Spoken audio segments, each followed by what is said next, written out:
نحمده ونصلي على رسوله الكريم اما بعد فاعوذ باللہ من الشیطان الرجیم بسم اللہ الرحمن الرحیم غیرت ایمانی کا مظاہرہ کرتے ہوئے بآواز بلند پڑھیں اللہم صلی علی سیدنا و مولانا محمد وعلی آل سیدنا و مولانا محمد مبارک وسلم۔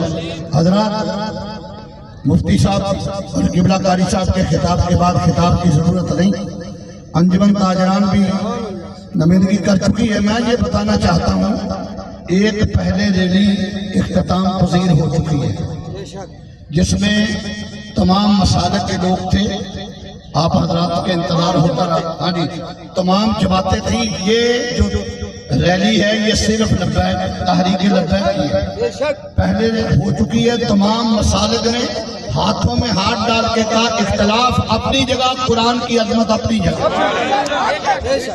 وہاں ہم نے عہد کیا ہے۔ اور یہ صحرا سارا قاری محمد آصف صاحب، اللہ ان کو صحت عطا فرمائے، ان کی قیادت میں سارا دن کل مفتی صاحب قبلہ اللہ ان کو میری عمر بھی لگا دے، مجاہد ملت ہے، اور یہ مفتی صاحب قبلہ اور آصم شہزاد صاحب میں نے انجمن تاجران کے پاس بھیجا۔ سعود فروخ صاحب، ہمارے خلجی صاحب، ہماری مجلس حسان، ہمارے مجاہد صاحب، راو احمد صاحب، یہ اشفاق گجر صاحب، سارے آئے ہیں، ان کو فردن یہ ملے ہیں۔ مفتی صاحب نے بڑی محنت کی ہے، مفتی صاحب اور آصم شہزاد صاحب نے سارا سیرا ان کو ہے۔ میرا دل کرتا ہے کہ میں مفتی صاحب کے پاؤں چوموں، آصم شہزاد صاحب کا پیشانی چوم کے بتاؤں کہ حضور کے غلام ایسے سے۔ آج یہ پولیس ہمارے ایس ایچ او سٹی اور ایس ایچ او صدر سید السادات ہیں، میرے بھائی ہیں، سید شبیر شاہ صاحب، وہ بھی تشریف فرما ہیں۔ یہ آج پولیس بھی یہ کہنے آئی ہے کہ حرمت قرآن پہ، عظمت قرآن پہ انجمن تاجران بھی، وکیل بھی، صحافی بھی تحریک لبیک کی قیادت میں یہ کہنے آئے ہیں ہمیں مرنا آتا ہے، ہمیں قتلنا آتا ہے، کوشش کے لوٹنے کروا سکتے ہیں، نہ قرآن سے غداری کر سکتے ہیں، نہ صاحب قرآن سے غداری کر سکتے ہیں۔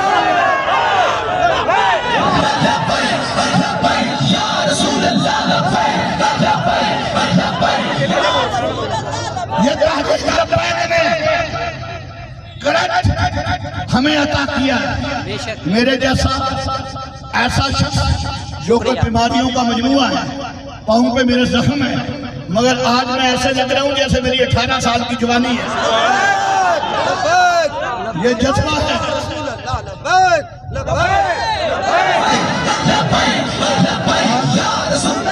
اسسٹنٹ کمشنر صاحب سے میری بات ہوئی میٹنگ میں آپ نے کیوں انہوں نے بات پھر میرے ساتھ بات کی، کہنے لگے شاہ صاحب یہ جو ریلی آ رہی ہے ایک دوسرے کے خلاف بات نہیں ہونی چاہیے۔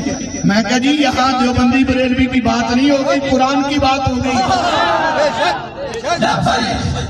اسسٹنٹ کمشنر صاحب نے بڑا اہم کردار ادا کیا، سب کو اکٹھا، اور یہ تحریک لبیک کو ہمارے ایس ایچ او سٹی، ہمارے ایس ایچ او صدر D S P Nadeem Iqbal صاحب، انہوں نے بڑی مہربانی کی۔ میں جو بات کرنا چاہتا ہوں، ہماری یہ ریلی جو ہے حرون آباد کی حد تک ہے، یہ سویڈن آباد نہیں جا رہی مگر مدینے جا رہی ہے،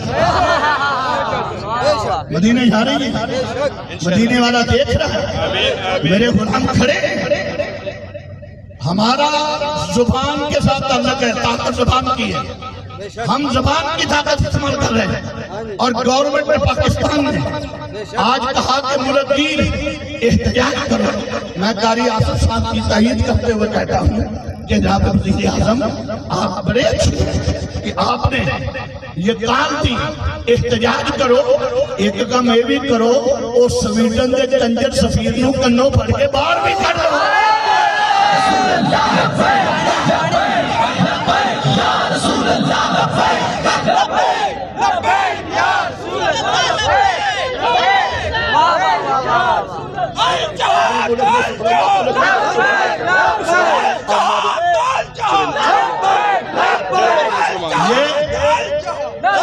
بات سنو، سعودی عرب میں مسلمان، شام میں مسلمان، مراکش کا بادشاہ اگر سویڈن کے سفیر کو نکال سکتا ہے کہ ساڑھے ملک میں انہوں کوئی نہیں کٹ سکتا، میں حکومت نو کہنا تسی پیچھے ہٹ جاؤ،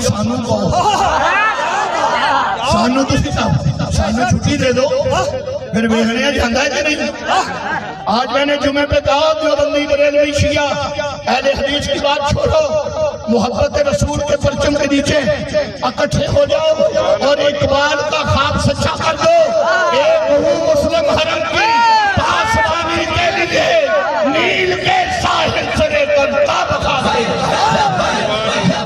یا رسول اللہ لبیک لبیک لبیک یا رسول اللہ لبیک۔ وہ جو ہے بس ایک بات، اپنے بچوں کو حافظ قرآن بناؤ۔ سبحان اللہ۔ اتنے حافظ جیسے میرے بھائی خلجی صاحب نے کہا حافظ قرآن بناؤ۔ اور میں تو انہوں پوچھنے لگ پاؤں نا تو اڑ کے جمعہ کے نیانے پڑے ہیں کہیں نہیں پا رہے ہیں۔